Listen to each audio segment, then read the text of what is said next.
Magic Mike, and I've owned so many exotic cars, and I've lost so much money along the way as I've gotten bored and traded in and out of them. But that stops right now. I'm driving 50 supercars over 50 weeks until I find and ultimately buy the perfect exotic supercar keeper for me.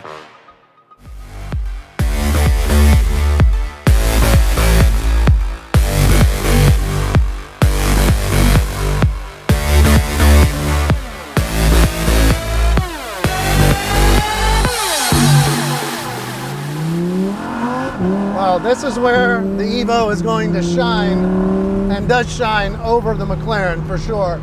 The handling is just unfreaking believable in this thing. The all-wheel drive, grips, the all-wheel steering. I can't imagine anything handling better than this. Dare I say, it may handle just as well as my Performante did. I never thought I would say that about any car, but you literally turn this thing and it just grips and digs in. I mean, this is absolutely phenomenal, actually. And the car really, although I do think the driving position is a little bit higher than I'd like, you do get used to it pretty quickly, and it does give you a really cool feel. I mean, you definitely, in the Huracan, you feel like you're driving an exotic car, and the noise, oh Lord.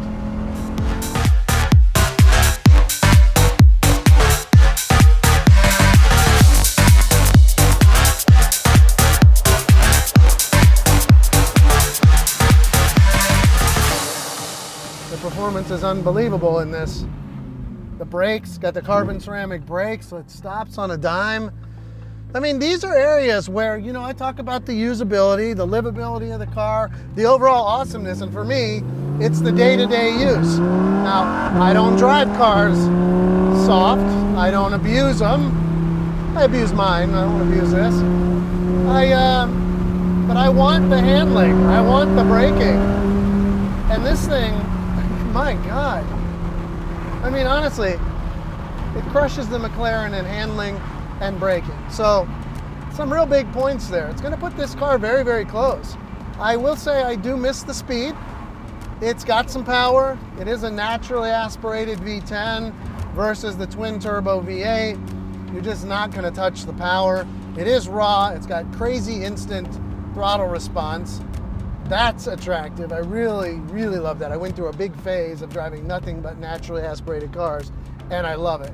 But then you get into that turbo boost in the McLaren, and it's hard to beat. So power, McLaren is going to completely dominate this. Handling and the raw racy feel,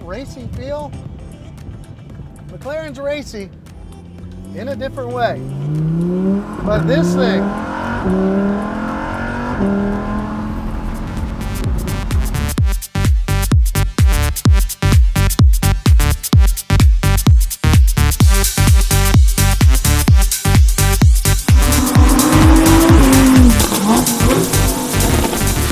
comfort. This car's got the comfort seats. I've got plenty of room here. I'm 6'1", 6'2", so surprisingly, it does fit well. I do think that it feels better to me than my old 610 or my 582s that I've owned. I don't know if it's something they've done in this car or not, but certainly driving it, I really have no issues. Tighter than the McLaren, tighter than a Ferrari would be, but I really have no issues. It's a comfortable driving car. The controls, real easy to get to. They're different if you've never owned a Lamborghini. It's gonna feel different than most cars with the windows and everything up here. It looks like a dang jet fighter, but very convenient. They're not distracting when you're driving the car, even at high speeds, which is a good thing. And, you know, I do like this screen. I think it adds to the car. It ups the technology a bit for Lamborghini.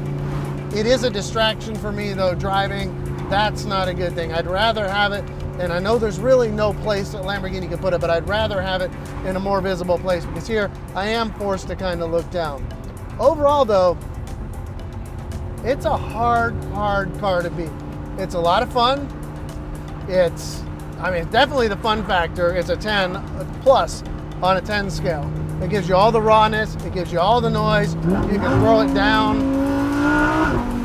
It's responsive as can be. The 7-speed transmission is, the dual clutch is just as quick shifting as anything I've ever driven, short of maybe the Porsche PDK-S. So ultimately, it's a great car. Now, visibility, it's never really been a big factor for me. It's obviously not ideal in a Lamborghini. It's probably better than any other Lamborghini I've driven, short of my Performante Spider. But if you go fast enough, you don't have to worry about who's passed you on either side.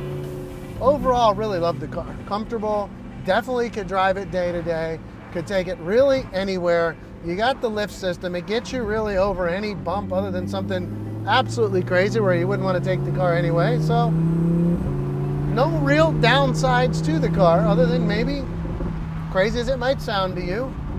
But I'm a guy who's had some very fast cars. Maybe it could use a tiny bit more speed.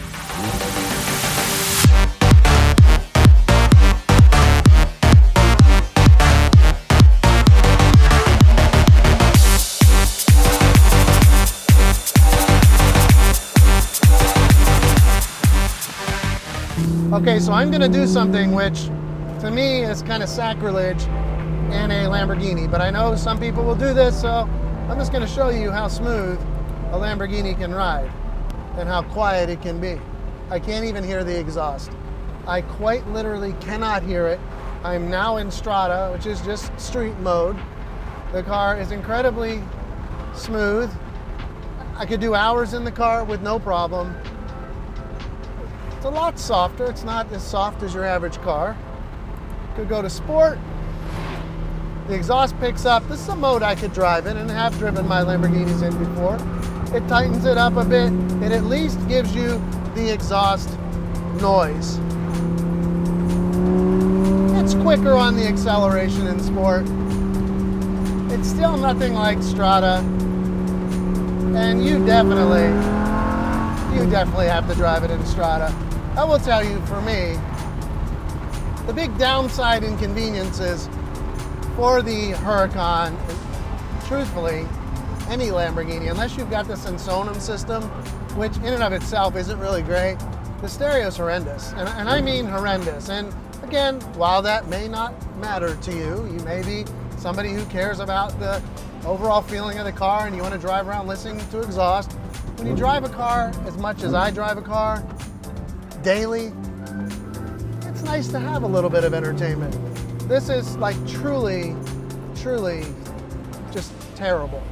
I really can't think of a better word than terrible for it. And the Sensonum, while it adds a little bit, it's really not much better.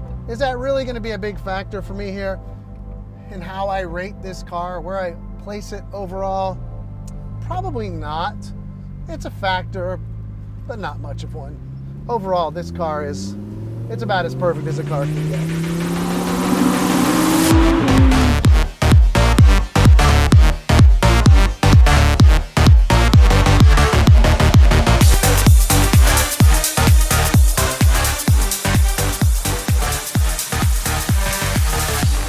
This car is absolutely amazing. The 2020 Huracan Evo. You know, I'm looking for a car that's a keeper, one that I actually might hang on to for some time and not trade it like I always do. And really, this car could do it. There are so many things that this car does well that I've actually never felt in any of the cars that I've ever owned. And that's going to sound really crazy to some of you who know me, because I've had a Performante.